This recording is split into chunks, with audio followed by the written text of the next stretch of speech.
Buenos días, señores alumnos. Hoy día empezamos un nuevo capítulo.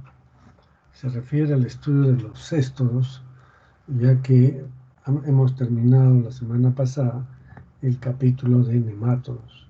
Entonces, estos céstodos tienen unas estructuras, una biología completamente diferente a los nemátodos. Entonces vamos a empezar haciendo algunas generalidades porque el tema es inmunolepiasis, pero antes de empezar esta cestodiasis es necesario hacer algunas consideraciones generales.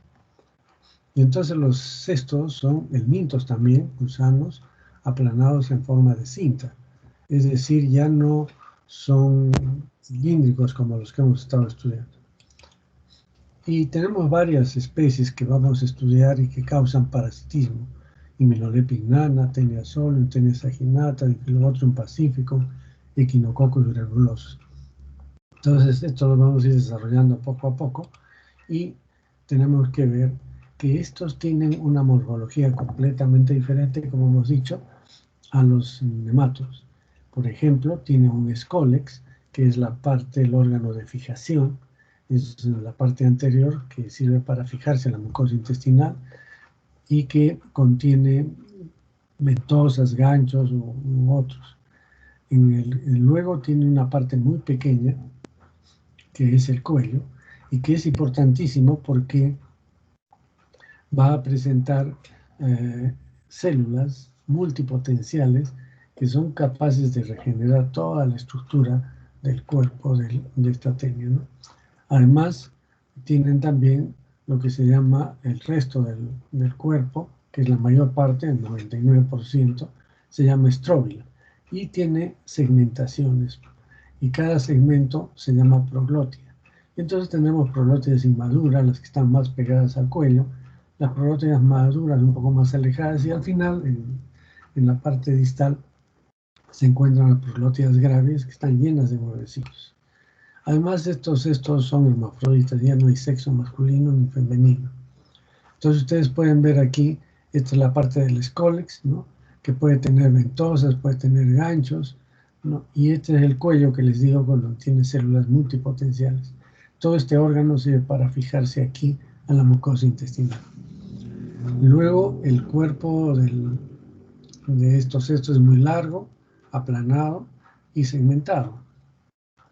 Puede llegar a tener varios metros, ¿no? Entonces es variable de acuerdo a la especie. Pero lo interesante es que tiene proglótidas inmaduras que no se distinguen mayormente, es una masa. Las proglótidas grávidas, donde sí ya se puede ver algunas estructuras importantes, como son el aparato reproductor, los testículos, el ovario, el útero, ¿no? Las glándulas vitelarias, el poro genital, es decir, todos los elementos para ambos sexos, masculino y femenino. Y luego, al final, tenemos las proglótidas grávidas, en la cual el útero ha desarrollado bastante y ya no se ven las estructuras del aparato reproductor, solamente se ve el útero lleno de huevecillos, ¿no? Entonces, esta es la parte distal, se llaman proglótidas grávidas. Luego tenemos los huevecillos. Los huevecillos en algunos casos son parecidos, pero todos tienen un embrión hexacanto, es decir, un embrión con 6 ganchos, que es el que va a desarrollar una larva cuando se instala en un tejido. Por ejemplo, tenemos este estadio larval, que es un cisticerco, puede ser un cisticercoide o otros nombres, va adoptando según la especie. Entonces tiene un estadio larval también. Entonces tenemos el adulto, el huevo y el estadio larval. No tiene aparato digestivo como los que hemos estado viendo, ya no tiene boca, no tiene esófago, no tiene intestino, solamente tiene un tegumento. Y este tegumento tiene la particularidad de tener todos estos elementos, ¿no? Es un tejido complejo en realidad, que lo que llama la atención es los microtricos o microtricas también se llama, tiene prolongaciones para aumentar su superficie de absorción. Es decir, estos gusanos se alimentan absorbiendo por el tegumento los nutrientes que están en el intestino. Bien, entonces con esas generalidades vamos a empezar inmunolepiasis. Quizás me olvidé de mencionarles que en la mayor parte de estas parasitosis existe un hospedero definitivo y un hospedero intermediario. Ya saben que el hospedero definitivo es el que alberga el estadio adulto y el hospedero intermediario es el que alberga el estadio larval. En este caso, en inmunolepiasis, aprovecharemos para decir que el hombre es hospedero definitivo e intermediario, las dos cosas a la vez. Y esta es una parasitosis de grupo, al igual que enterobiasis, caracterizada por síntomas digestivos, tiene una amplia distribución en todo el mundo en realidad, y es transmitido por fecalismo y además adquiridas por vía oral, ¿no? Entonces, esta himenolepiasis es causada por Hymenolepis nana. Hymenolepis. Himen significa membrana, y esto se debe a que esta tenia o este cesto tiene unos huevecillos, elimina unos huevecillos que tienen una cubierta media que es membranosa, como una gelatina. Y de ahí viene el nombre para toda la especie. Entonces están viendo acá el adulto de Hymenolepis nana. Vean el escólex con un rostelo donde está la corona de ganchos y sus 4 ventosas. Luego vamos a tener las proglótidas inmaduras, estas son las maduras y estas ya son grandes. ¿Cuánto mide este gusano? Este gusano mide 3, 4, 5 centímetros, es de color blanquecino, ¿no? Y aplanado como cinta. Si ustedes ven aquí los elementos importantes, el rostelo, que puede estar retraído en este caso, y la corona de gancho está como dentro del escólex, ¿no? Eso es un rostelo retraído, pero otras veces puede estar el rostelo protruido, y es la misma especie, pero no se sabe por qué lo protruye, y entonces acá sí se ve claramente la corona de ganchos. Además tiene 4 ventosas. Luego tiene el cuello, las prótesis maduras, y acá están las graves. En una prolótida madura sí se pueden ver sus estructuras. Entonces acá ustedes pueden ver, esta es una fotografía donde se pueden ver, microscópica por supuesto, se ven 3 masas testiculares, 1, 2 y 3, y 1, 2 y 3. Entonces, acá también se ven 1, 2 y 3 mejor todavía, pero esto es el ovario, ¿no? Y puede estar ahí las glándulas vitales. Si lo vemos acá en este esquema es mejor para entender. Entonces tenemos que estas prolótidas son, miren, más anchas que largas, ¿no? Casi todas son así. En Hymenolepis tiene la característica de que tienen los 2 aparatos reproductores. Acá tienen las 3 masas testiculares, 1, 2 y 3. Aquí tenemos los ovarios, tiene dos lóbulos del ovario. Luego abajo tiene la glándula vitelógena, que es la que va a producir los elementos necesarios para la formación de los huevos. Entonces, y esta estructura importantísima que es el ootipo. En el ootipo se mezclan las células masculinas y femeninas, y con las glándulas vitelógenas se forma el huevecillo. Entonces, esto es, digamos, los órganos genitales más importantes, pero hay conductos. Y entonces los testículos tienen un conducto eferente que se junta en un conducto deferente, una vesícula seminal, y termina en una bolsa hacia el poro genital.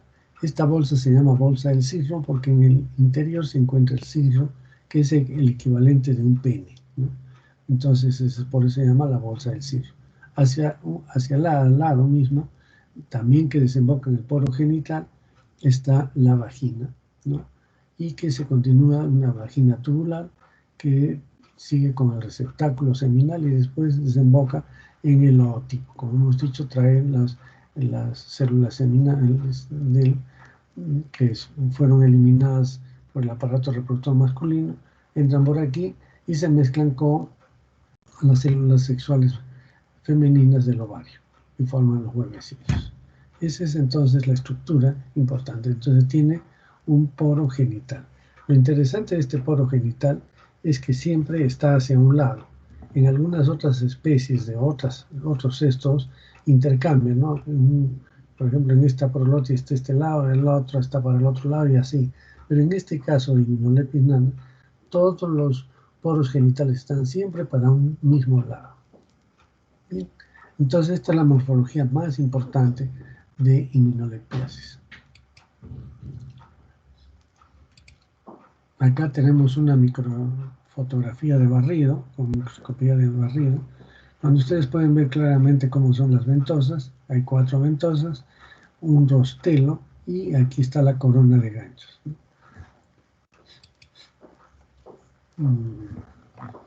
Este es el estadio larval, se llama cistis cercoide. El estadio larval es alargado, tiene 100 a 200 micras, tiene en su interior ya los ganchos, que es el futuro escólex de la tenia, que está invaginado, está dentro, ¿no? Y cuando llega esto al intestino, se evagina, sale toda esta parte de las ventosas y el rostelo con los ganchos, se fija y a partir de ahí se empieza a formar toda todo el cesto. Este más bien es otra especie, pero la pongo aquí porque muchas veces se puede confundir. Y este es Immunolepis diminuta. Este es una parasitosis o es un parásito que afecta principalmente a roedores, ¿no? Y tiene diferencias con Immunolepis nana porque mide más o menos 50 centímetros. Esto hemos dicho máximo llega a 5 centímetros, 10 veces más. Tiene otra diferencia, que en el escólex solo tiene ventosas, no tiene esta parte del rostelo con la corona de ganchos, no tiene ganchos, pero es mucho más grande, ¿no?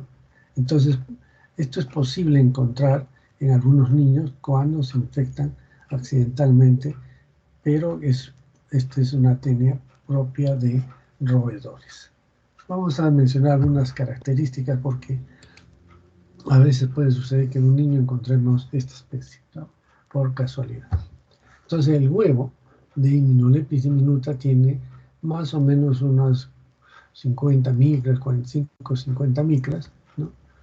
Es ovoide, tiene una cubierta transparente, muy delgadita, y al medio está una cubierta gruesa, gelatinosa, transparente, membranosa, por eso se llama Immunolepis, y por dentro hay una cubierta muy delgada también, que en uno de los extremos de esta cubierta da origen a unos filamentos, que se llaman filamentos polares, o sea que están hacia un lado y hacia el otro lado opuesto. Ya son filamentos polares. Es muy importante la presencia de filamentos polares.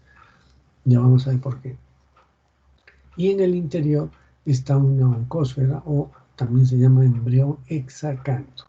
¿Por qué se llama embrión hexacanto? Porque es una masa embrionaria que tiene 6 ganchos, hexa, 6 canto ganchos. Entonces tiene 6 ganchos, que se pueden ver acá, ¿no? Se pueden ver en una preparación fresca, se ven claramente los ganchitos. Entonces, esto es lo que se conoce como el huevo de Immunolepis nana. Veamos aquí, acá tenemos el huevo de Immunolepis nana, pero acá hay un huevo más grande, es de Immunolepis diminuta, que a veces uno puede encontrar en las heces y tiene que diferenciarlo. En primer lugar es más grande, llega a tener 70, 80 micras. Y la otra característica es que no tiene filamentos polares. Acá debería de haber unos filamentos polares, que los tiene este. Bueno, acá no se ve muy bien, acá sí.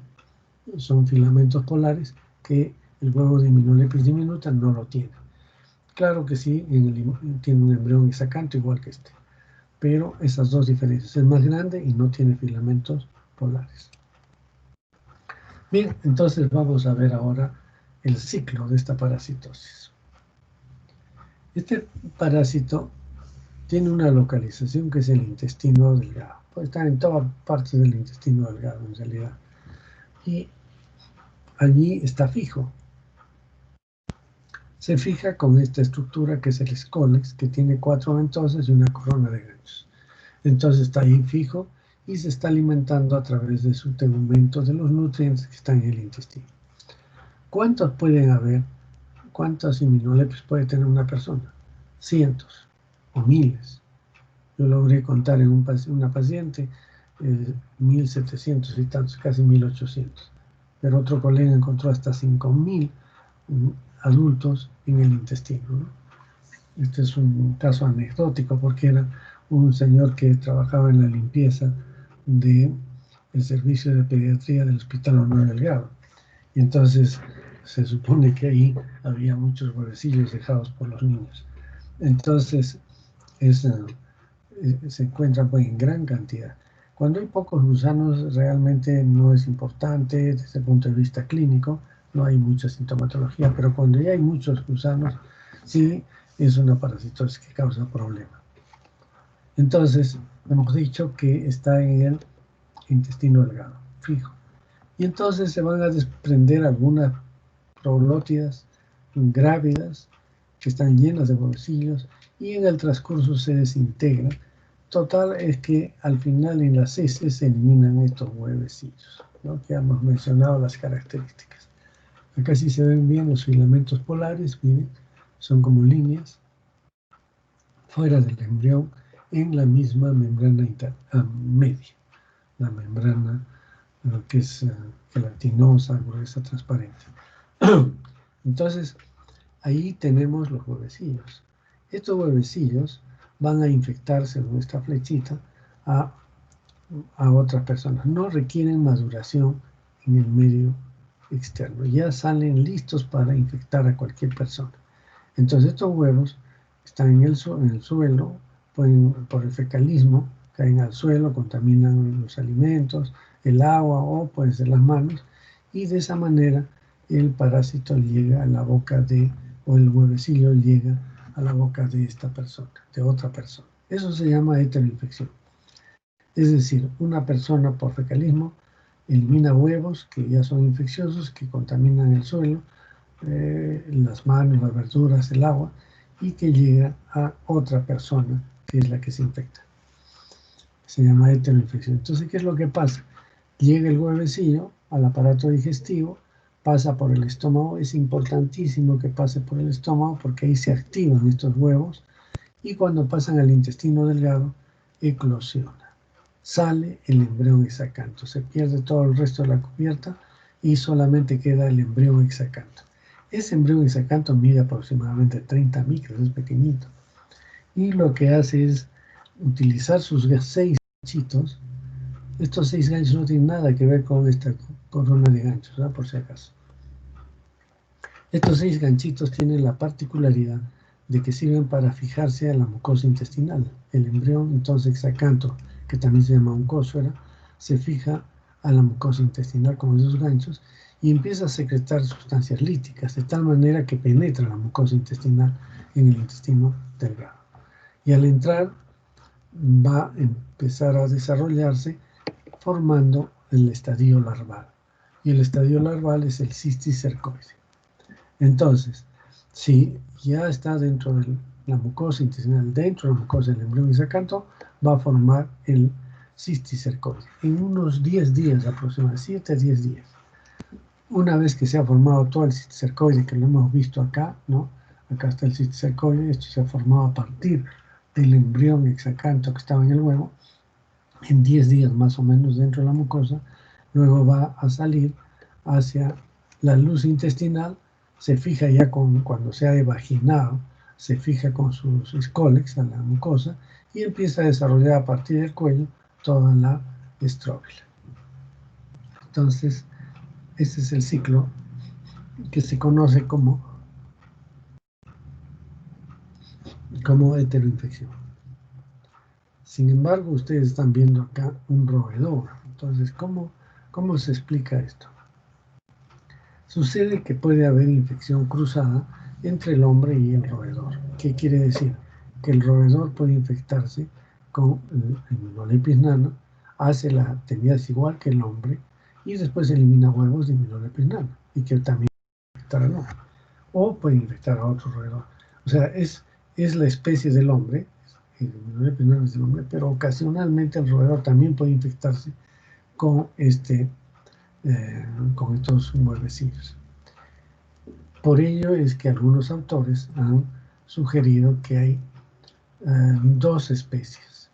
en realidad, dos variedades, digamos, no especies, que se llama Immunolepis nana, variedad nana, que es la del hombre, y la Immunolepis nana, variedad fraterna, que vendrían a ser de los roedores.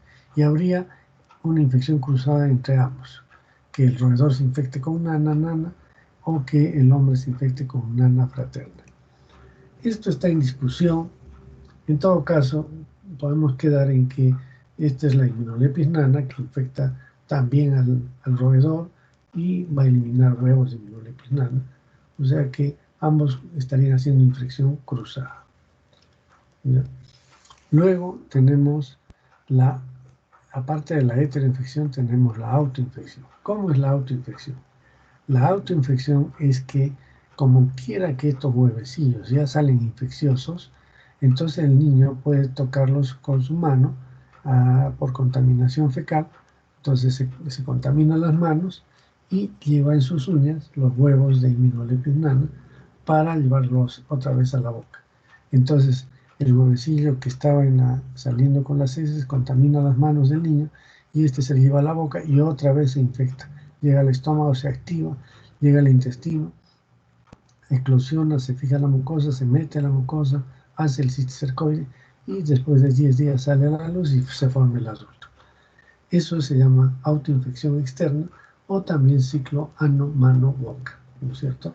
Porque a través de la mano lleva desde el ano los huevecillos a la boca. Ciclo ano-mano-boca o de autoinfección externa. Sin embargo, también hay autoinfección interna en esta parasitosis. Eso sucede cuando, el principio es que el huevecillo pase por el estómago para que se active. Entonces, si está en el intestino, no se va a activar. Pero cuando hay vómitos, por ejemplo, si es que hay vómitos, el contenido intestinal puede regresar al estómago. Y si regresan huevecillos, se activan. Y cuando se restablece el tránsito intestinal, vuelven al intestino, pero ya se activaron en el estómago. Entonces eclosiona, sale el embrión hexacanto, se mete a la mucosa, forma el cisticercoide y se completa la infección. Entonces tenemos, si revisamos, la localización, intestino delgado, las tallos salidas del huevo, con un embrión hexacanto, que ya es infeccioso. El mecanismo de transmisión sería fecalismo, en el caso de la heteroinfección. Estadio infeccioso sería el huevo, que ya sale también infeccioso, el mismo que el estadio de salida. Y los mecanismos de infección, que pueden ser la heteroinfección, la autoinfección externa y la autoinfección interna. Listo, entonces con esto queda claro lo que es el ciclo de vida de Immunolepis nana, con la posibilidad de que exista una variedad fraterna. Sin embargo, en el caso de Immunolepis diminuta, el ciclo es un poquito diferente, que hemos dicho que lo mencionamos porque hay algunos niños que pueden infectarse. ¿Cómo es? La tenia, que es mucho más grande, 50 centímetros, vive en el intestino, elimina también huevos. Estos huevos son muy parecidos, pero hemos dicho que son más grandes, que no tienen filamentos polares, bien, y después caen al suelo. Y ahí sí el roedor es hospedero, es el hospedero principal, el hospedero definitivo de esta enfermedad. ¿Y qué es lo que sucede? Que el roedor no se va a infectar directamente con los huevecillos, sino se va a infectar a través de otros hospederos intermediarios. Aquí en Immunolepis diminuta hay hospedero intermedio. ¿Qué significa? Que si el roedor elimina estos huevos son ingeridos por, digamos, como por ejemplo una pulga, puede ser, o puede ser estos gorgojos que existen también en el suelo, y entonces ingieren estos huevecillos y estos huevecillos llegan al aparato digestivo de estos artrópodos, se meten dentro de la mucosa del intestino y forman el cisticercoide. Entonces, en este caso, por eso llamamos a estos artrópodos hospederos intermediarios, porque en su intestino o en su aparato digestivo está ya el cisticercoide. Y el roedor, al comerse estos artrópodos, ¿no? Estos, como digo, pulgas u otros artrópodos que pueden estar en el suelo, se los ingiere con la larva cisticercoide. Y el roedor ya no necesita utilizar su mucosa para la formación del cisticercoide. Ya está. Entonces llega al intestino y fácilmente se implanta en la mucosa intestinal y forma la tenia. Lo mismo puede hacer un niño que está jugando en el suelo y puede recoger en su mano, algunos alimentos o juguetes, estos artrópodos, como los gorgojos o pulgas que se han muerto, y entonces se les lleva a la boca, los come y ya tienen el cisticercoide. Son hospederos intermediarios de Minolepis diminuta. Y entonces en el intestino del niño se desarrolla.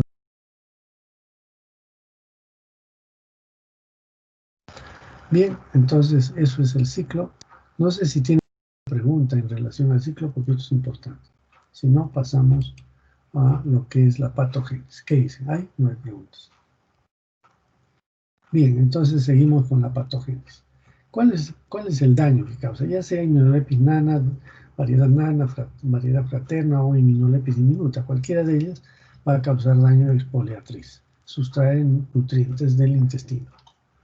Y eso depende de la alimentación pues, de estos animales, de estas tenias o de estos cestos, de aparte de su tegumento a través del cual sustraen estas sustancias, del número. No es lo mismo tener pues 3, 4 que tener miles.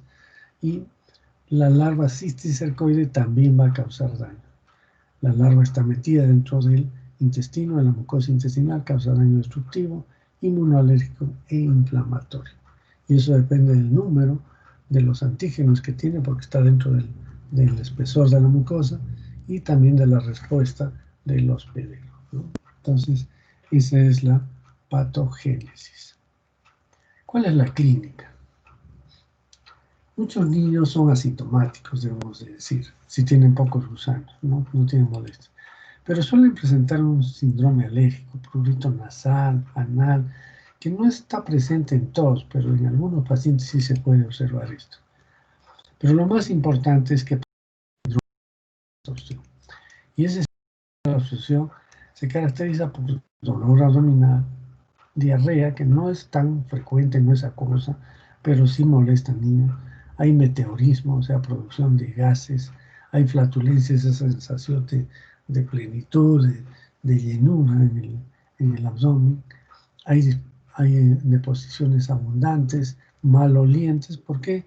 Porque no se están absorbiendo los nutrientes adecuadamente, fundamentalmente no es porque el gusano sustrae nutrientes, ahí hay una competición, sino porque toda la mucosa del intestino está inflamada por la presencia de los cisticercoides. Los cisticercoides, o sea, las larvas, están dentro del espesor de la mucosa y la inflaman. Y al estar inflamada no puede cumplir sus funciones de secreción ni de absorción de nutrientes. Entonces, al no producirse una digestión adecuada, al no absorberse los nutrientes, pasan proteínas, pasan grasas al intestino grueso y después estas proteínas se fermentan con bacterias del intestino grueso y por eso se produce mucho gas y también las deposiciones son malolientes, la putrefacción de la materia orgánica. Además, tienen alto contenido de grasa, no se absorben las grasas, no se absorben vitaminas y finalmente el niño entra en desnutrición. Entonces, todo este síndrome de mala absorción es importantísimo en esta parasitosis, sobre todo cuando son infecciones intestinales, más que el síndrome alérgico. Esto es lo más importante. Bien, ¿y cómo hacemos el diagnóstico? La sospecha clínica, ya sabe, pues se trata de un niño que tiene dolor abdominal principalmente, tiene desnutrición y que además presenta un síndrome disentérico, ¿no? En cuanto a la epidemiología, esta es una parasitosis de grupo, o sea, tiene doble posibilidad. Es una parasitosis de grupo que se transmite de persona a persona, igual que hemos visto en enterobiasis. Entonces, en ese caso, el gusano impide que, mejor dicho, permite que sus huevecillos se diseminen rápidamente de persona a persona. Entonces estamos hablando de una parasitosis de grupo. Es frecuente entonces esta parasitosis en niños que viven en hacinamiento, en la vivienda, en los albergues, en las cunas, en los colegios, etc., ¿no? Entonces, allí donde hay hacinamiento va a estar muy presente esta parasitosis. ¿Por qué? Porque los huevecillos ya son infecciosos, no requieren del suelo y se diseminan fácilmente en los ambientes donde hay hacinamiento, ya que la persona puede, el niño que está parasitado puede tener huevecillos en su mano y al tocar las cosas los deja los huevecillos en todo sitio. Bien. En el laboratorio también hacemos el diagnóstico, utilizamos un método cualitativo de concentración, que es el Telemann. Puede ser también el Faust, en todo caso tienen que ser seriados, y también la sedimentación rápida. Son tres técnicas que pueden permitir hacer fácilmente el diagnóstico de himenolpiasis. Rara vez se encuentran prolótidas en las heces, muy, muy rara vez. O sea, lo que siempre encontramos son huevecillos y en abundancia. Bien, eso es entonces el método de diagnóstico. En cuanto a la epidemiología, su prevalencia. La prevalencia en costa y sierra es más o menos parecida, en selva es un poco menor, puede ir en costa y sierra, puede ir desde un 5 hasta el 20%, a veces un poco más, en selva generalmente llegan al 5 o 10%, no es más tampoco, y entonces probablemente por lo del hacinamiento es lo que se ve la diferencia con la selva, ¿no? En la selva los caminos, los ambientes son mucho más amplios y lógicamente no son como en la sierra, sobre todo, en que está muy congestionada, las viviendas son muy cerradas, con poca ventilación, y entonces ahí es propicio para la transmisión de esta enfermedad, ¿no? Entonces, esas es las prevalencias que tenemos, más o menos, como digo, en costa estamos hablando de alrededor de 15 a 20%. En Arequipa hemos encontrado prevalencias en escolares, me refiero, de 20%, de 15%. La sierra también, esta prevalencia quizás no tanto como tenemos en Arequipa, pero por ejemplo hay un trabajo en Puno, 19%, mientras que en otros sitios llega al 4%, 5%, 8%. Y en selva tenemos estudios hasta que llegan hasta el 6-7%. Bien. Factores del hombre. El hacinamiento es fundamental, hemos visto. Aquí también es el fecalismo. Aquí falta agregar lo que es fecalismo. El fecalismo es importantísimo en esta parasitosis. Los hábitos de higiene, ¿no? El lavado de manos, de consumo de alimentos, bien lavados, etc. La pobreza, como ustedes ya saben, influye notablemente también en la prevalencia de estas enfermedades y la ignorancia del problema. Por lo tanto, todas estas condiciones que hemos visto para muchas parasitosis, aquí también se dan. Entonces, una parasitosis que está después de gente pobre, etc., pero no quiere decir que la gente que tiene dinero no lo tenga. Siempre hay gente, hasta Estados Unidos, de himenolpiasis tiene una prevalencia no tan importante como acá, pero existe esta parasitosis, ¿no? Entonces, si bien es cierto, la pobreza influye para que aumente, no significa que los que no son pobres no van a tener la enfermedad. Y los factores del parásito son fundamentalmente la autoinfección, que mantiene la infección por mucho tiempo. Es decir, un niño se va autoinfectando, sobre todo por el mecanismo de ano, mano, boca, se va infectando permanentemente y es una fuente de infección para el resto de la familia, de los demás niños o en el colegio, por ejemplo. Entonces esto perpetúa la presencia de este parasitosis. Los roedores también tienen que ver, ¿no? Como hemos visto, y que podrían mantener la infección en los ambientes donde hay falta de higiene, ¿no? Por eso los hábitos de higiene son importantes de la vivienda, ¿no? Hay que limpiar la vivienda permanentemente para evitar estas parasitosis. Y en la profilaxis, para no infectarse, lavarse las manos, el agua hervida y las verduras bien lavadas. Aquí también diríamos la higiene de la vivienda es fundamental, ¿no? La eliminación de roedores y la higiene de la vivienda está faltando en este gráfico para que no se produzca la infección en los niños que juegan en el suelo en la vivienda. Y el control, nuevamente el fecalismo, hemos visto que es importante, ¿no? Con la construcción de letrinas para evitar la heteroinfección fundamentalmente. La educación en los niños es importante, pero también hay que disminuir el hacinamiento. Y mejorar la economía, que eso también va a mejorar el hacinamiento. Si una vivienda es pobre, solo tiene una habitación o un dormitorio donde duermen varios niños, y entonces el hacinamiento es fundamental para la transmisión de esta enfermedad. Es necesario que se mejoren las condiciones de la vivienda para que desaparezca esta parasitosis. Y finalmente el praziquantel es el tratamiento. Hemos visto las drogas que hemos utilizado anteriormente ya no sirven para esta parasitosis y ese es un problema fundamental. El tratamiento de esta parasitosis es difícil, no es fácil. Hay varios. Entonces, ¿cómo es que nosotros recibimos los pacientes para el tratamiento? Muchas veces son pacientes que han sido tratados como antiparasitarios. Entonces hay la costumbre, ¿no?, de decir, tiene un parásito en el intestino, hay que darle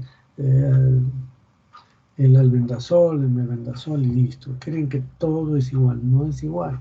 Immunolepis nana es un cesto y no le hace mayormente el albendazol. Puede disminuir un poquito quizás la intensidad de la infección, pero no lo va a curar. Entonces es necesario saber eso, que estos son cestos perdón, que necesitan otro tipo de tratamiento. Ese es entonces el primer problema. El segundo problema es que, si bien es cierto, se les da praziquantel, no se toma en cuenta el ciclo biológico de esta parasitosis. ¿En qué consiste esto?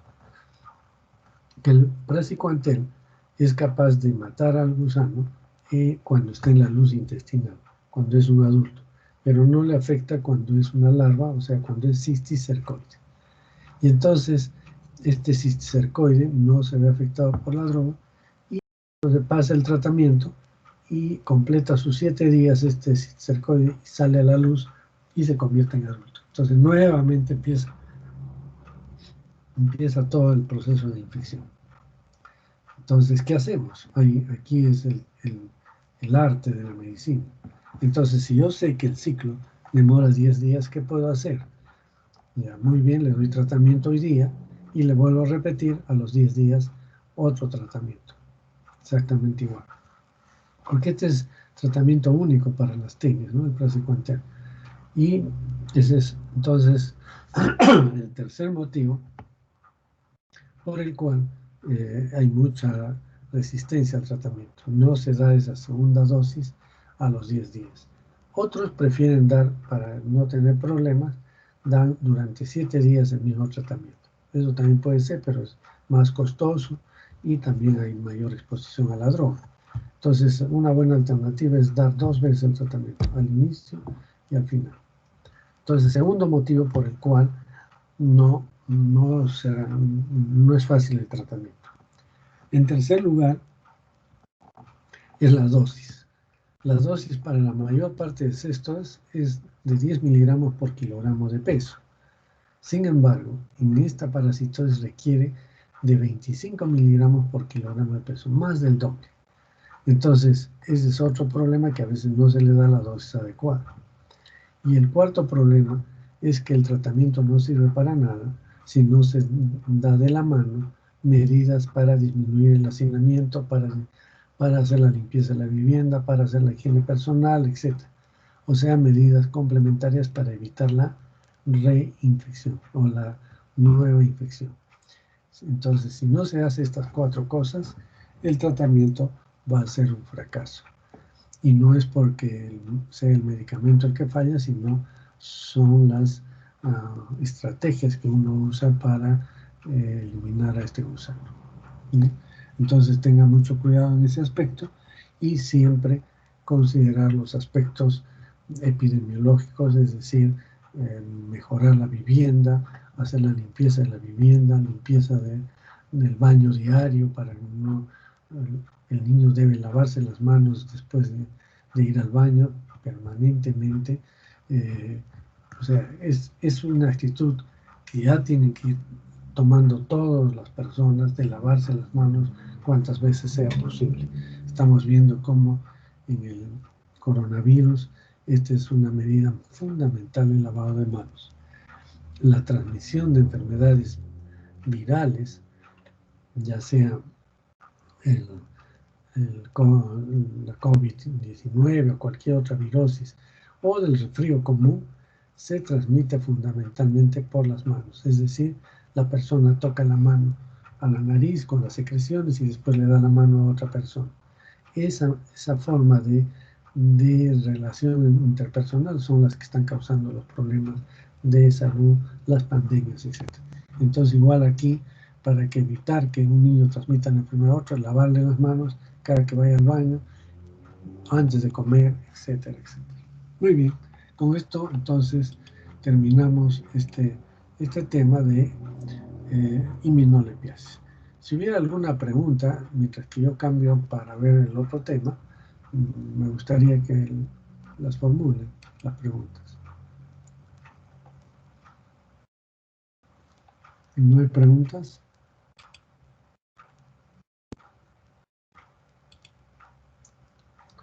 Bien, entonces si no hay preguntas, vamos a tocar otras estodiasis que se llaman teniasis. En realidad, en forma general, tenias le llaman a todos los cestos, pero hablando ya en especialidad, teniasis se refiere solamente a la infección causada por 2 tenias, una infección del hombre por adultos de tenia solium y tenia saginata que se adquieren por comer carnes mal cocidas. Entonces aquí ya cambia el tema, estos son cestos que se adquieren por consumir carnes mal cocidas, ya no por contaminación fecal directamente. Entonces, hay 2 tenias que producen la teniasis. Tenia solium, que es una tenia que se adquiere por consumir carnes de cerdo, y tenia sanguinata, que se adquiere por comer carnes de ganado vacuno. Entonces, estas teniasis se conocen también como enfermedades causadas por solitarias. A estas le llaman solitarias, ¿por qué? Porque la tenia solium saginata generalmente es una sola tenia la que tiene el hombre, un ejemplar. Y entonces no es como Immunolepis nana, que puede tener miles de ejemplares. Aquí solamente uno.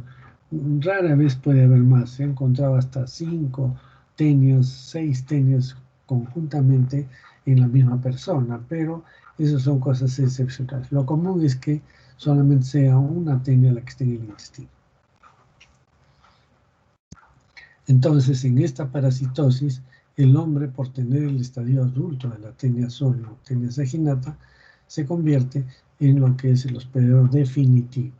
Y el ganado, ya sea el cerdo o el ganado vacuno, se convierte en el en el hospedero intermediario, porque solo albergan el estadio larval, ¿no? Entonces vamos a ver cómo es esta tenia. Esta tenia es sumamente larga, ambas. Solium está alrededor de 5 metros, tenia saginata 7, 8 metros, mucho más larga, ¿no? Y presentan también un escoles como todos estos, con ganchos en el caso de Solium y solo con ventosas en el caso de tenia saginata. La diferencia entre Solium y saginata es el tamaño, como hemos visto. Solium es más pequeña, además más delgadita, y que se llama, y además en el Scolex la diferencia de los ganchos, ¿no? Entonces, este es, por ejemplo, una tenia saginata, al parecer, muy grande, como la han distribuido completamente, puede llegar a tener 7 metros. Acá está el Scolex muy pequeñito, como un alfiler realmente, ¿no? Y el resto de las prolótidas de la estróbila con prolótidas inmaduras, maduras, que son cuadrangulares, y las prolótidas grávidas que son alargadas, ¿no? Más largas que anchas. Y estos son los huevecillos, que tienen también un embrión hexacanto como el Minolepis nana, pero su cubierta externa es radiada y muy gruesa, ¿no? Dura, gruesa, a veces se tiñe de color café. Entonces, esto es la cubierta que le protege al embrión hexacanto, que está en su interior, pero es una cubierta radiada, como vamos a ver.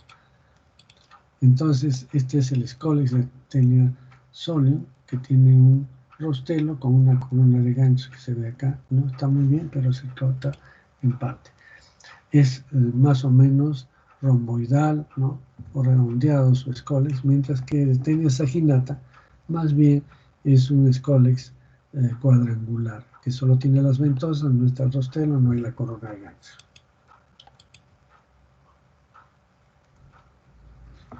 Este entonces será Taenia solium. Miren, esta es una microscopía de barrido, 4 ventosas, pero tiene una doble corona de ganchos. Ustedes ven, estos ganchos están arriba y estos están abajo. Doble corona de ganchos. A diferencia de Hymeneolepis nana, que solo tenía una corona de ganchos. Este tiene doble y que en total hace más o menos 32 ganchos. Y esto es un esquema para que ustedes puedan diferenciar el Scolex de Taenia solium con el rostelo, los ganchos, las 4 ventosas, mientras que saginata solo tiene las 4 ventosas y es un poco más grande. El Scolex más o menos mide unos milímetros, 2 milímetros, 1,5 milímetros. Imagínense, es como la cabeza de un alfiler, ¿no? Un poquito más pequeño incluso. La larva de Taenia solium es el cisticerco. Y aquí es importante hablar de que antiguamente se hablaba de Cysticercus cellulose. El Cysticercus cellulosae se escribe, se llamaba así porque esto encontraron en los cerdos, estas estructuras redondeadas de 1 centímetro con una cubierta blanquecina y que en el interior es un líquido y una masa densa que corresponde al futuro Scolex de la Taenia. Entonces encontraron estos cisticercos como quistes en la carne del cerdo y pensaron que era un parásito como tal. Y entonces por eso le pusieron un nombre, como si fuera un nombre científico, Cysticercus cellulosae o celulose.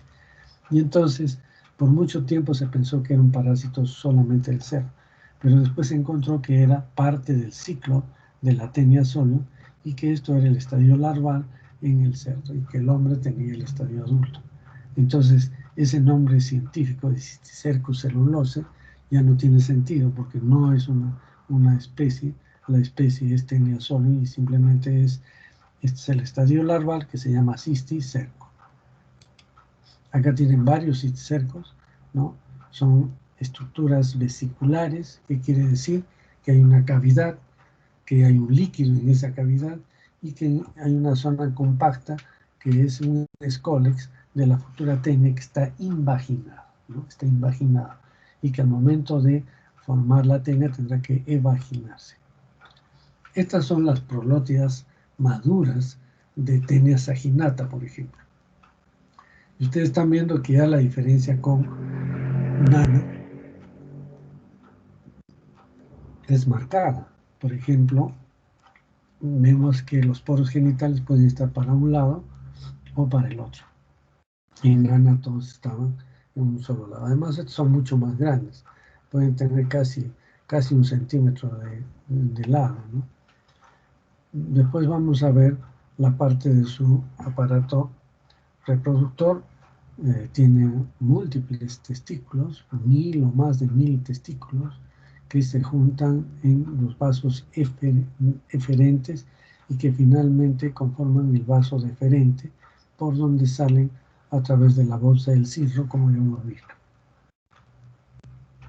Mientras que el aparato reproductor femenino está formado por los ovarios, que son en este caso de Taenia saginata, 2 lóbulos del ovario, y que van a depositar sus óvulos aquí al ootipo. Acá está el ootipo, y son las glándulas vitelógenas que van a formar los huevecillos y que se almacenan en esta estructura que acá es muy delgada, que es el útero, pero que después va a crecer enormemente. Y además acá está la vagina, acá está el receptáculo seminal, la vagina, que termina también el poro genital al lado de la bolsa del cirro.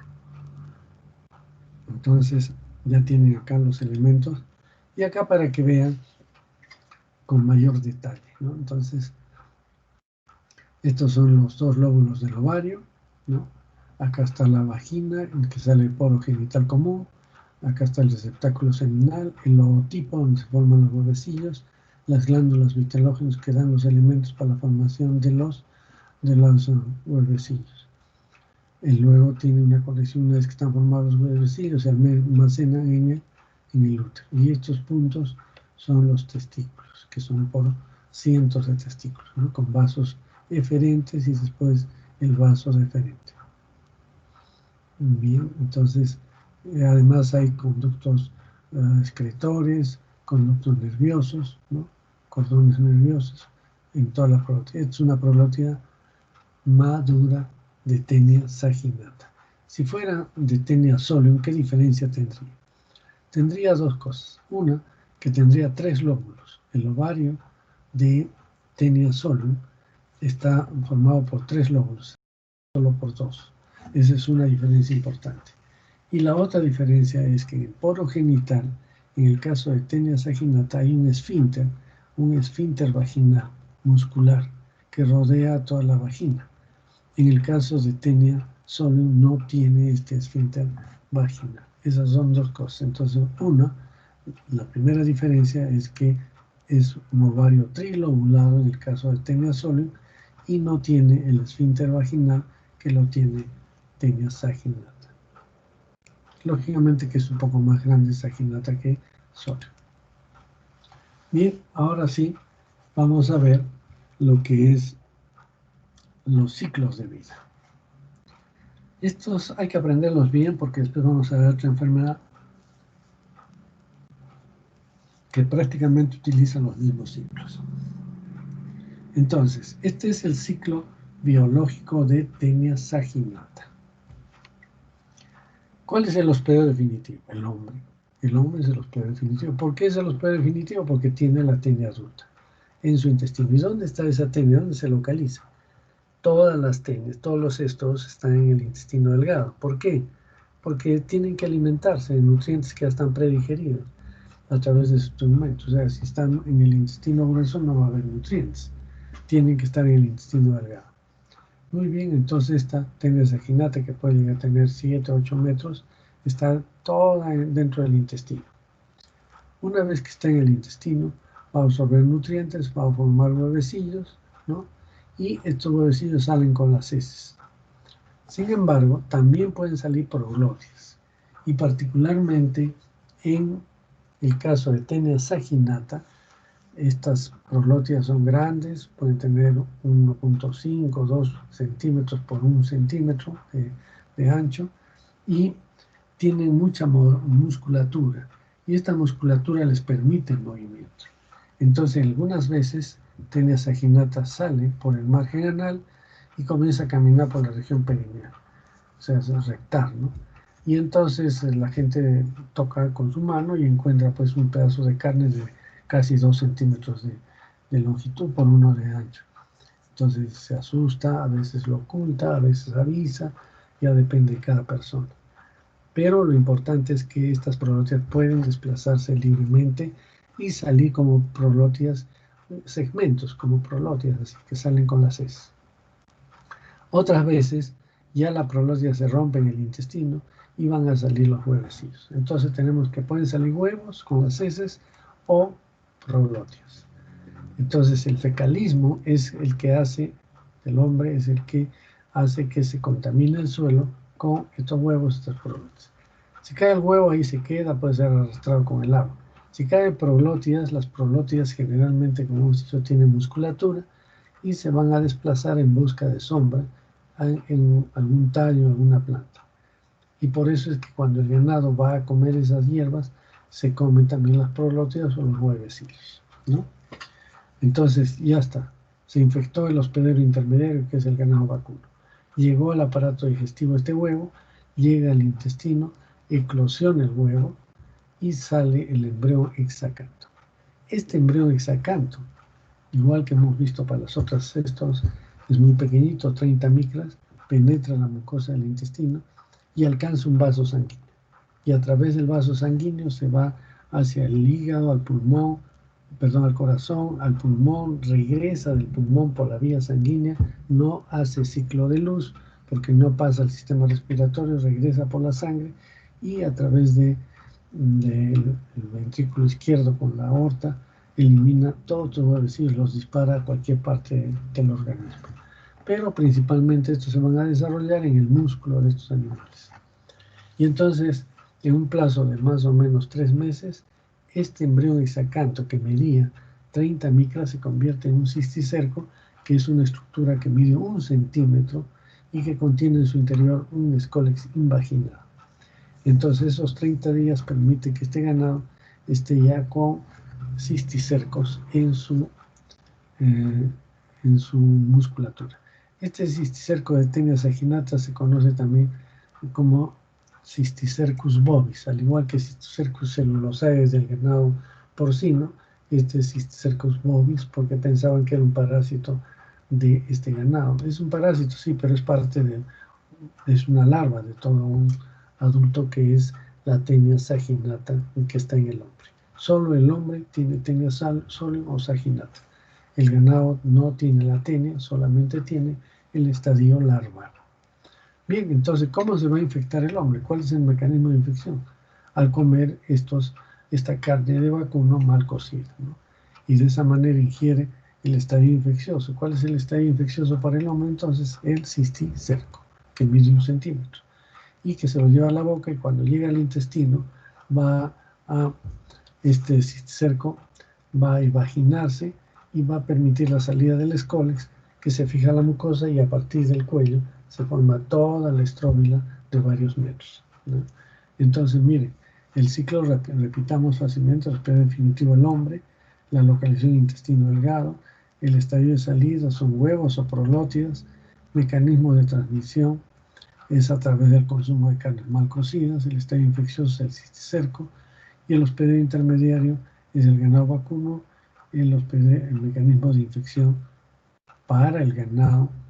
Miren, el ganado se infecta con huevos, mucho cuidado, y el hombre se infecta con cisticercos. Y finalmente el hospedero definitivo, que es el hombre. Entonces ya tenemos todo el ciclo para Taenia saginata. En el caso de Taenia solium, el hospedero definitivo es también el hombre. Y el hombre que es el que va a albergar el estadio adulto. Entonces el hombre elimina en sus heces por fecalismo prolótidas o huevos. En este caso las prolótidas de Taenia solium no son tan poderosas, no tienen mucha movilidad y se quedan donde caen. Entonces en las heces que caen al suelo estarán huevos o prolótidas y simplemente ahí se quedan en las heces. Y entonces viene el cerdito y se come las heces porque el cerdo es coprófago. Entonces se comen las heces y al comerse heces consume gran cantidad de proglótidas o huevos. Por eso la infección del cerdo es masiva, no tanto en el ganado vacuno. Entonces, este cerdito que va a pasar, ya vamos a repetir, lo que pasó en el ganado vacuno es exactamente igual. El huevo llega al aparato digestivo, se activa en el estómago, pasa al intestino, eclosiona el huevo, sale el embrión hexacanto. Este embrión hexacanto usa sus 6 ganchitos para fijarse a la mucosa, penetra la mucosa y alcanza un vaso sanguíneo. Y mediante el vaso sanguíneo hace toda la circulación para llegar finalmente al músculo, ¿no? Llega al músculo, puede llegar en realidad a cualquier tejido, pero donde desarrolla mejor es en el músculo. Entonces, ¿qué va a pasar con ese embrión hexacanto que liga al músculo, se localiza en la célula muscular. Entonces comienza a crecer, se vacuoliza o vesiculiza y se forma una vacuola en el interior y empieza a crecer hasta convertirse en un cisticerco de 1 centímetro que ya tiene una cubierta, tiene un líquido en su interior y un escolexín vaginal que mide 1 centímetro. Esto se queda en la carne del cerdo. Y cuando la persona come esta carne mal cocida, entonces va a ingerir los cisticercos, ¿no? Entonces, miren, en cualquier caso, ya sea Taenia saginata o Taenia solium, el estadio infeccioso para el hombre no es el huevecillo, sino es el cisticerco que viene en la carne, ¿no? Mientras que el cerdo o el ganado vacuno sí se infectan con huevecillos o proglotias también. Bien, entonces queda claro este ciclo, el hospedero definitivo, la localización, el estadio de salida, el mecanismo de transmisión por comer carne mal cocida, el estadio infeccioso, que es el cisticerco, y bueno, no, acá es el estadio de salida, es el huevo, las proglotias, el mecanismo de transmisión es el fecalismo, el estadio infeccioso para el hospedero intermedio es el huevo, y ya tenemos el hospedero intermediario que es el cerdo, y el mecanismo de infección para el hombre es por consumir carne mal cocida. Y el estadio infeccioso es el cisticerco.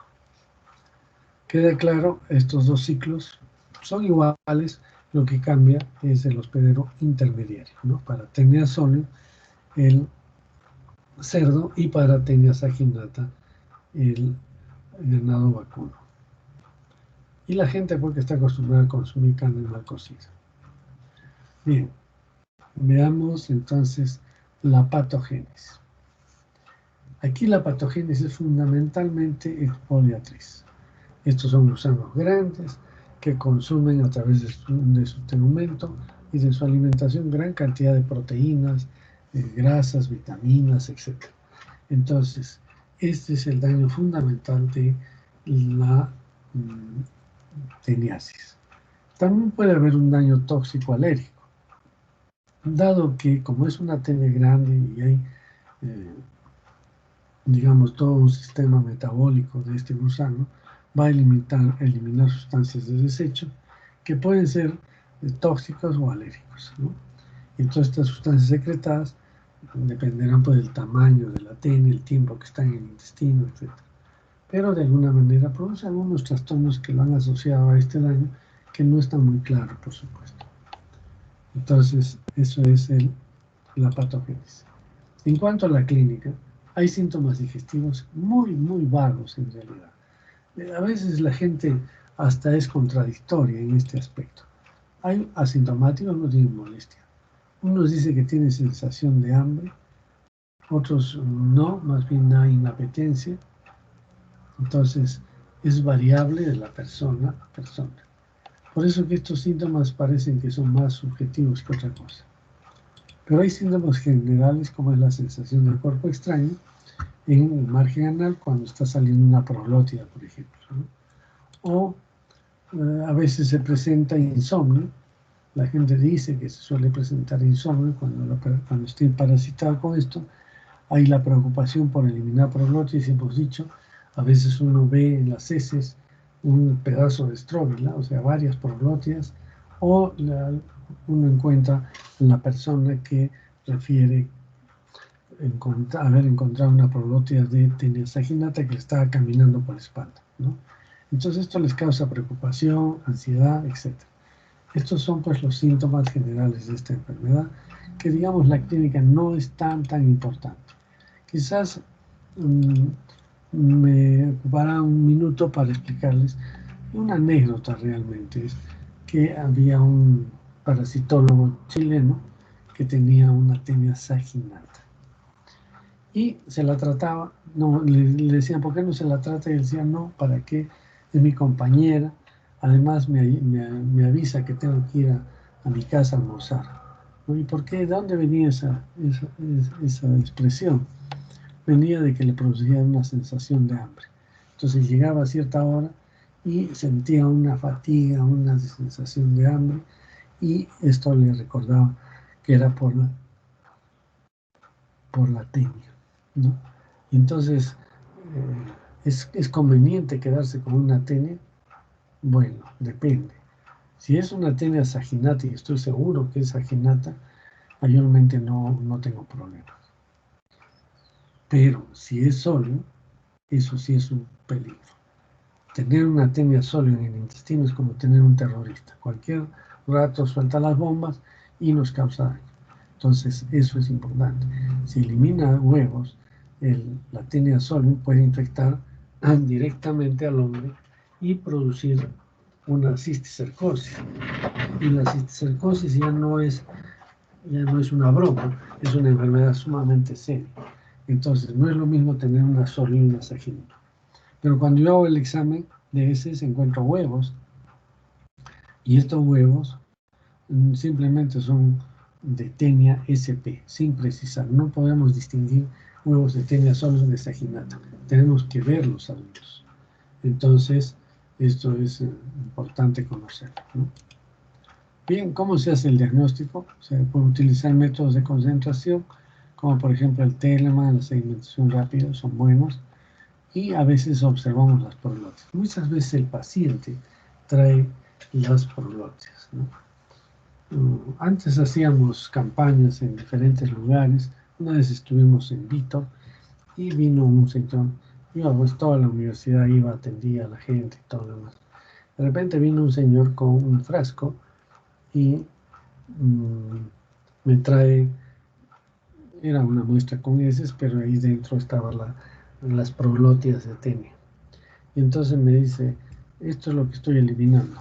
Ah, es una tenia. Sí, ya sé que es una tenia, pero vengo no para que me digan que es una tenia, sino para que me den tratamiento. Porque ya me han dado varios tratamientos y no funciona. Y esto es frecuente en teniasis y en immunolepiasis. ¿Por qué? Porque les hemos dicho que a veces se generaliza, le dan albendazol y efectivamente a este paciente le dieron albendazol en 3 oportunidades y lógicamente la tenia seguía ahí presente, ¿no? Entonces, en el diagnóstico es importante 2 cosas. Una, hoy identificamos los huevecillos que tiene, mire esta cubierta radiada, muy bien, acá se ve el huevo, mide 35 micras, no es muy grande este huevecillo, y acá está el embrión exacto. Y de hecho, contarles también otra cosa que suele suceder. Un día vino un colega muy asustado y me dice, oye, le he encontrado en un laboratorio en las heces de mi madre, han encontrado huevos de tenia. Entonces estoy asustado porque ya tiene sus años. Y a ver, vamos a ver, le digo, vamos a ver la muestra de heces que trajo, examinamos y no eran huevos de tenia, eran parecidos. ¿Saben qué eran? Eran estos granos de polen, porque esta señora era vegetariana y consumía polen y otras cosas más.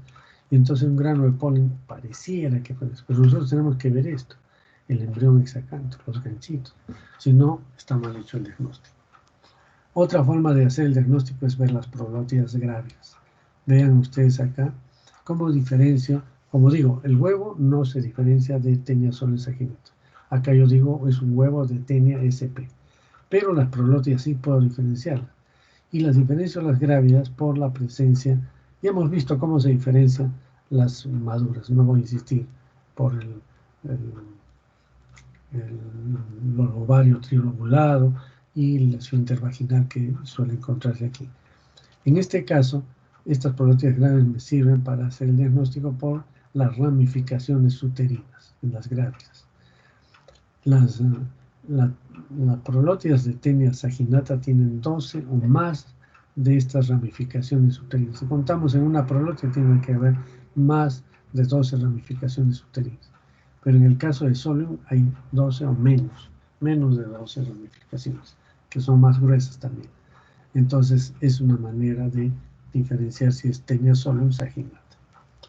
Sin embargo, a nadie le recomiendo, más aún le prohíbo, que ustedes cuando sean profesionales o en cualquier momento que les traigan una proglótida o un pedazo de estróbila de tenia y comiencen a manipular para ver, me dijeron que sí puede ser solo saginata o a ver su ramificación. No. Esto requiere una preparación especial, pero ¿cuál es el tema? El tema es que pueden estar desprendiéndose huevecillos, y estos huevecillos, si es que es tenia saginata, no pasa nada. Es rara la infección en el hombre con huevos de tenia saginata. Pero si es huevos de tenia solo, el hombre también puede infectarse igual que el cerdo con estos huevos y desarrollar lo que hace el cerdo, o sea, cisticercos en sus tejidos. Y estos cisticercos se pueden formar en el músculo, pero también se pueden formar en el cerebro, en el ojo, y ese es motivo de otra clase que la vamos a hacer el día de mañana, que es cisticercosis. Entonces, es peligrosísimo trabajar con esta prolotia porque no sabemos si es tenia sola o saginata y podemos contaminarnos con esos huevecillos. Mucho cuidado entonces. ¿Listo? Bien. Luego tenemos la profilaxis. Entonces, en la profilaxis, ¿qué es lo que tenemos que hacer? ¿Cómo evitamos tener una teniasis por tenia sola o saginata? Una es no comer carne, ¿no es cierto? La gente, por ejemplo, los vegetarianos no pueden tener tenia sola ni saginata porque nunca comen carne. Entonces, la forma de infección es a través del consumo de carnes mal cocidas. Los judíos, por ejemplo, no tienen tenia sola. ¿Por qué?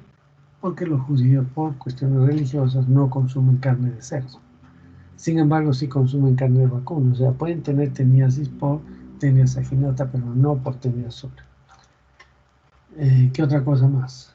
Los hindúes no comen carne de vaca, pero sí comen carne de cerdo. O sea, pueden tener tenia sola y no más bien tenia saginata.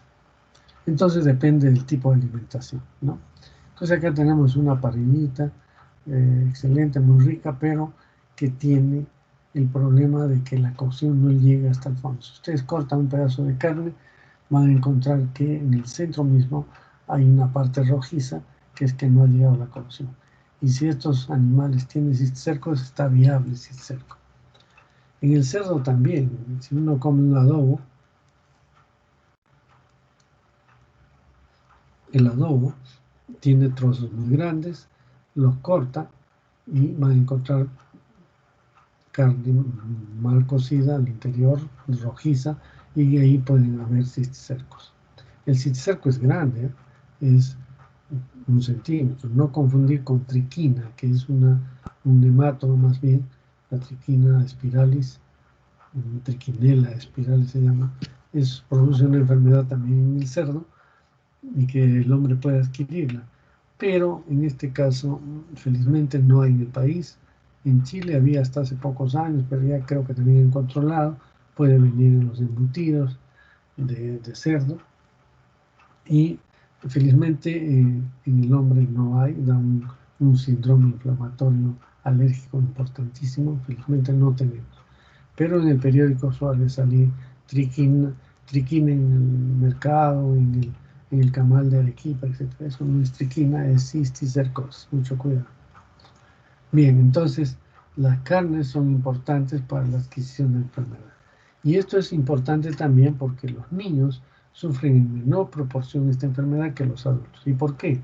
Porque a un niño se le da la carne muy trozada, muy pequeña, y entonces uno puede encontrar el cisticerco y se da cuenta. Mientras que los adultos se comen un pedazo grande, incluso no lo mastican bien y se lo llevan a lo de glúteo, ¿no? Sin haber visto si tiene o no tiene cisticercos. Entonces es la profilaxis. Y la profilaxis también está en relación a saber dónde uno compra la carne, ¿no? Si uno compra esta carne en un lugar donde ha habido una matanza clandestina, no hay control veterinario, es probable que esta carne esté con cisticercos. Y finalmente el control de esta parasitosis va por varios lados. En primer lugar, el fecalismo, ¿no? La gente que defeca en el suelo elimina huevos o prolótidas de estas tenias. Y estos huevos o prolótidos pueden ser ingeridos por los cerdos. Entonces el segundo punto es la crianza de cerdos. La crianza de cerdos que cada vez ya es menos en la calle, ahora se tienen más en las granjas, porque en realidad ya no los dejan en la calle porque se los roban. No tanto por eso. Y entonces ya los cerdos están en una granja donde no tienen acceso hacia las heces humanas. Yo recuerdo claramente cuando estudiaba medicina, teníamos las clases hasta en la tarde. Cuando salíamos de la facultad de medicina teníamos que cruzar la Torrentera, que ahora ya está canalizada, ¿no? Es la avenida Venezuela. Y en la parte más arriba de la avenida Venezuela, estaba cerca del Colegio Independencia, había una parada, esa parada que se llama Tingo, ¿no? Donde llegaban camiones y traían y vendían por mayor frutas, verduras, etc. Y entonces, como había mucho desperdicio, había gente que llevaba sus cerditos desde Tingo o de otros sitios, digamos, de Tiabaya o de la zona de acá de la vía paisajista o de Hunter, llevaban sus cerditos a esa zona. En las tardes, cuando nosotros salíamos, veíamos cómo había un hombre que llevaba sus 10, 15, 20 cerdos que iban caminando por la torrentera hacia el sitio donde estaban todos estos desperdicios de los alimentos. Pero en el trayecto estos cerditos iban comiendo lo que encontraban en una torrentera. ¿Y qué iban a encontrar en la torrentera? Heces humanas. Ustedes saben que la gente se va a la torrentera a defecar porque está en un sitio más escondido. Y entonces estos cerditos se infectaban pues al comer carne. En Lima también era este problema porque los cerdos eran alimentados en los basurales, ¿no? Donde había heces humanas, etc. Entonces cada vez esto ha disminuido y esto mejora pues la posibilidad de transmisión. Pero también en los camales puede haber problemas. En el camal hay un cerdo es difícil que se les pase porque hacen un corte de músculo y ya van a encontrar. ¿Por qué? Porque el cerdo tiene infección masiva. El ganado vacuno no tanto, puede pasarse, pero es raro. Además no es muy frecuente la infección del ganado vacuno. De todas maneras, este control veterinario a veces no se realiza porque existe la matanza clandestina, sobre todo de cerdos. El tratamiento también es igual que en el otro cesto, el praziquantel. Pero aquí, si bien es cierto, el tratamiento es muy fácil, incluso con 10 miligramos por kilogramo de peso se elimina la tenia, o sea, no es mucho problema. Sin embargo, nosotros estamos acostumbrados a realizar lo que se llama el tratamiento masivo. ¿Qué quiere decir este tratamiento? Perdón, el tratamiento dirigido, no masivo, dirigido. ¿Qué significa el tratamiento dirigido? Es dirigido porque va orientado hacia la obtención del Scolex. ¿Y por qué nos interesa tener el Scolex? Porque en primer lugar me dice que ya eliminé toda la tenia, porque a veces no se elimina el Scolex, podemos eliminar una estróbila de varios metros, pero si queda el Scolex con el cuello, a partir de ese cuello que tiene células multipotenciales, se va a formar nuevamente toda la estróbila de varios metros. O sea, es importante saber si se eliminó o no se eliminó el Scolex. Y en segundo lugar, me va a permitir establecer qué tenia es, porque si voy a ver el Scolex, ahí sí fácilmente voy a decir es tenia solum o saginata. ¿Y por qué interesa saber si es tenia solum o saginata? Interesa saber esto porque si es tenia saginata no voy a tener problema y le digo al paciente que se vaya, se eliminó. Y si es tenia solum, será que tengo que hacerle estudios para cisticercosis que vamos a ver en la próxima clase. Entonces, puede ser que sea infectado con huevos de la tenia y ha desarrollado una cisticercosis. Entonces, es muy importante tener esa certeza y hacer el tratamiento temprano, ¿no? Entonces, tenemos que hacer el tratamiento dirigido. ¿Y en qué consiste este tratamiento dirigido? En primer lugar, vamos a darle a la persona un régimen dietético durante 3 días, 2 días.